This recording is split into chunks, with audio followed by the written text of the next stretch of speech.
On Monday, Secretary of State John Kerry was clear that chemical weapons were deployed against Syrian civilians, including women and children, that Syrian President Bashar al-Assad lied by denying it, and the Syrian regime systematically covered up the WMD attack.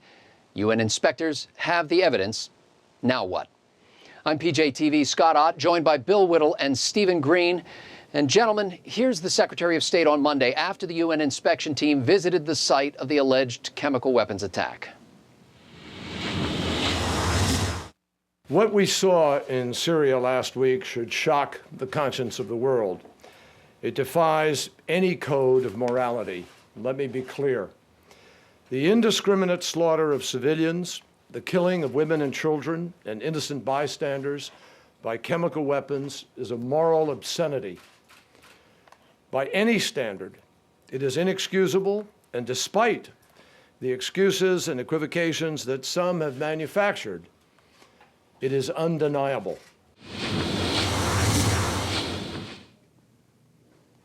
The death toll may number up to 1,300 people who foamed at the mouth, racked with agonizing seizures. Doctors Without Borders say as many as 3,600 survivors have been treated for chemical weapons exposure. 70 volunteers became ill as a result of contact with the victims. One volunteer died. Sources in the Obama administration tell the New York Times that the president's response may include military elements, perhaps cruise missiles launched from the Mediterranean at Syrian military targets, for example, but U.S. force would not be designed to dislodge the Assad regime or to change the status quo in the civil war. Now, Bill Whittle, Secretary Kerry didn't directly assert that the Assad regime was the source of the neurotoxin attack on civilians, nor did Kerry say what President Obama would do about it. What is the obligation of the United States in defending citizens of a sovereign nation from its own government? That is a profound, profound question. First of all, I think that if a single weapon, and I mean a single bullet round coming out of a single American rifle, is shot at the Syrian regime over this gassing of their people, the very first thing I want to hear about it is a direct apology to President Bush from Barack Obama for doing exactly the same thing that we did in Iraq and for exactly the same reasons. We saw people in Iraq who'd been gassed by the government of Saddam Hussein, and that was part of the long, long, long litany of murder and invasion and instability and constant threat that made the moral case for the invasion of Iraq and took the worst dictator in the region away and replaced it with the only second democracy in the Arab world. The other place where Arabs, of course, can vote freely is in the state of Israel. So that's a very, very first thing I want to hear come out of John Kerry and Hillary Clinton and Barack Obama's mouth if we decide to take military action to stop the slaughter of people because of a chemical weapons attack by a dictator in the Middle East. So that's the first thing. But the most important thing you're asking here is what limits do we have on our defense of the idea of freedom and human dignity, and how far does the United States go in order to prevent mass murders on the part of rogue regimes? It's an exceedingly difficult question. I think part of it depends on who's doing the fighting. If you have al-Qaeda fighting the Muslim Brotherhood, and you come in on the side of one of them, what is the outcome? But even, you know what, I'm not even going to deal with that, Scotty, because there is a moral issue at stake here. My personal opinion, if I was president of the United States, would be that using standoff weapons at no threat to our personnel, I would begin to erode Assad's military capabilities to such a degree that it would become more painful for him to continue this path than it would be to stop. I would start having Syrian military installations disappear. I'd start taking out his patrol boats. I'd start taking out anti-aircraft batteries. I'd start taking out purely military targets with cruise missile strikes until he realized that this is costing him more than it's gaining him. Well, Stephen Green, here's President Obama himself in August of 2012.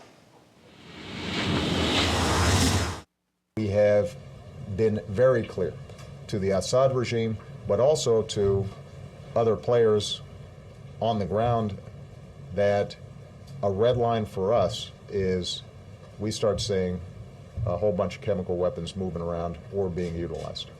That would change my calculus. We have communicated in no uncertain terms with every player in the region that that's a red line for us, and that there would be enormous consequences if we start seeing movement on the chemical weapons front or the use of chemical weapons. Yeah, Steve, is the president now compelled to unleash, quote, enormous consequences? And if so, what? You know what? This is a statement where he says that he's being perfectly clear, and he talks about red lines, and he talks about setting these parameters. But what has he actually said? He's left himself all kinds of wiggle room. The parsing is practically Clintonian, if he were half the speaker Bill Clinton is. Look, he said that there would be consequences, undefined, if whole bunches, how many is that, of chemical weapons were moved around or used.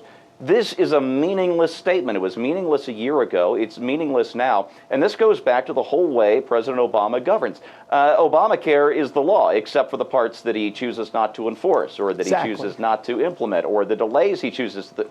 Everything is based on one thing, and that is expedience. It's the designs of the moment. And you know what? Our foreign policy is no longer feckless. It is now just vapid. It's meaningless. Yeah, Scott, just real quick. The line has been crossed. The red line has been crossed, and the response means that the next firmly worded letter they send to Assad, there will be entire paragraphs in capital letters. That's where we're going to escalate to now. He's going to put entire blocks of this next hardly starnly worded letter into capital letters so that he knows that we're really serious this time. There will be enormous typefaces. Well, Bill, the latest Reuters Ipsos poll shows that just 25% of Americans favor the use of force if Syria uses chemical weapons. Apparently, they weren't aware of the fact that Syria had already done so. This poll was taken last week, and that's actually down 5 points from earlier this month. How can Secretary Kerry and the president make a moral argument for U.S. action in the face of such public antipathy? Well, again, I've got a couple things to say about this. First of all, where are our international partners in this? George Bush spent, 14 months trying to get the UN resolutions that he actually did get to authorize this, and President international committees can't seem to bring another name onto this thing. That's the first thing I'll say.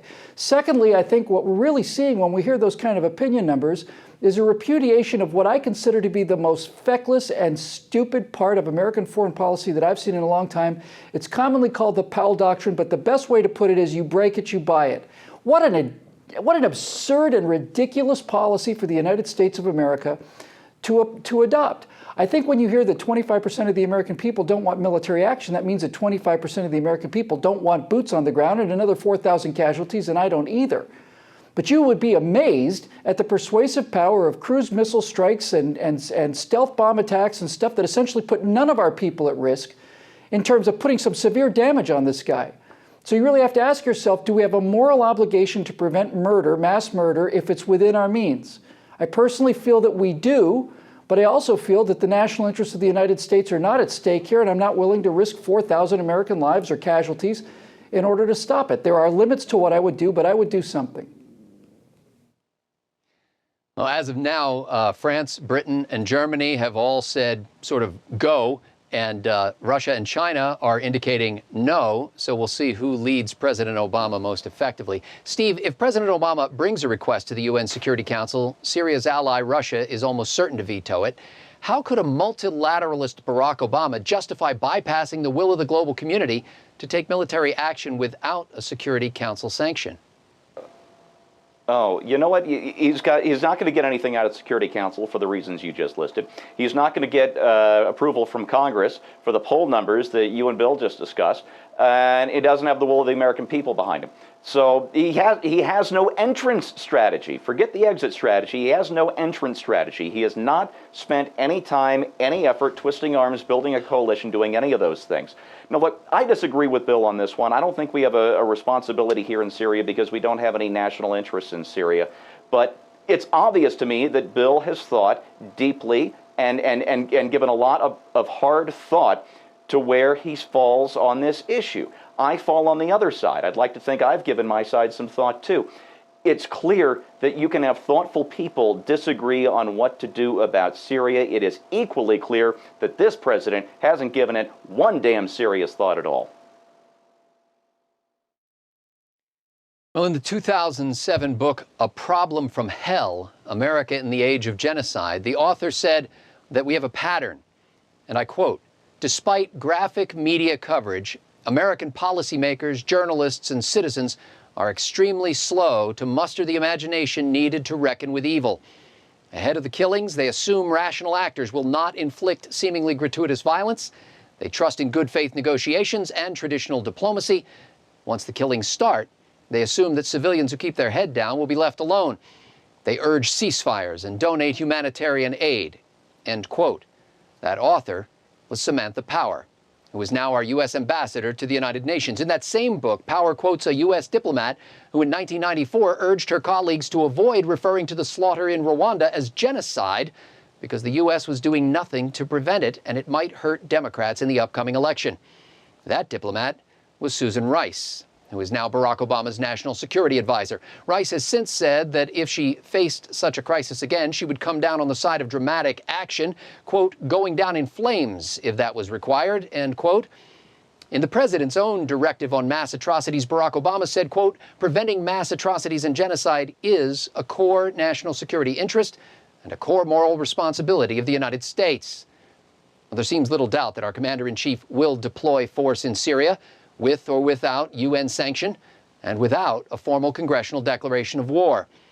Oddly enough, he'll do it in the face of overwhelming public opposition that his own partisan rhetoric and utopian speeches help to generate. May God grant Barack Obama wisdom beyond his proven abilities.